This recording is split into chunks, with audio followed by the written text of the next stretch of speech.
From the Broken Wheel Cycle, Volume 1, Distant Dawn. Prologue, The Weight of Teaspoons, a Warhammer 40,000 story.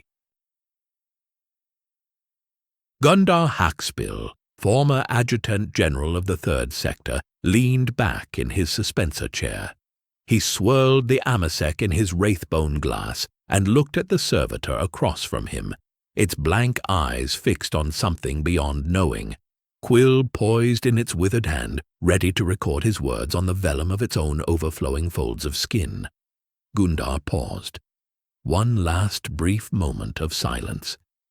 "I think now," he said slowly, "now that I am disgraced, bound for this void ship and a quiet hidden end of service, where my dominion will be small gardens, tea ceremonies, the parading of hardy perennials, where I will measure out my life in teaspoons of kindness I should have given long ago.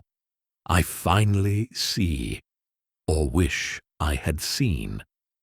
He touched his chest, searching for the lizard claw in amber, then remembered it was locked away below with his other belongings. "When we celebrated our most glorious victory," he continued, "when the Astartes gifted me with that, I thought the triumph belonged to the glittering, exalted few who stood while it rained ribbons and accolades. But I was wrong."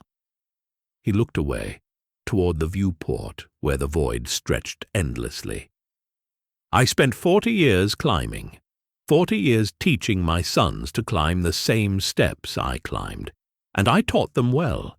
I see it in the occasional glimpse in letters, in news that filters through. They are becoming what I made them, ambitious, disciplined, hard." He paused and his voice grew quieter. "But there is one lesson I can never teach them, the most important lesson, because I did not learn it myself until now, and by then it was too late."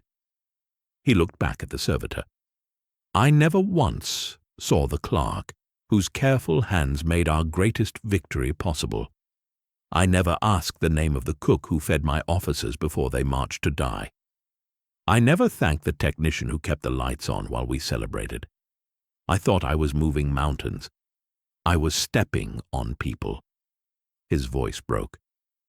"And you," Gundar said, turning fully to the servitor.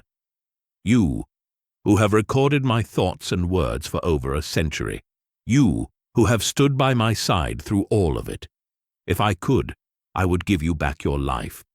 But so much cannot be undone." He set down his glass with trembling hands. "I weep that it is only now, in my despair, that I can feel the compassion that should have been mine to wield all along. This record, I give it to my sons.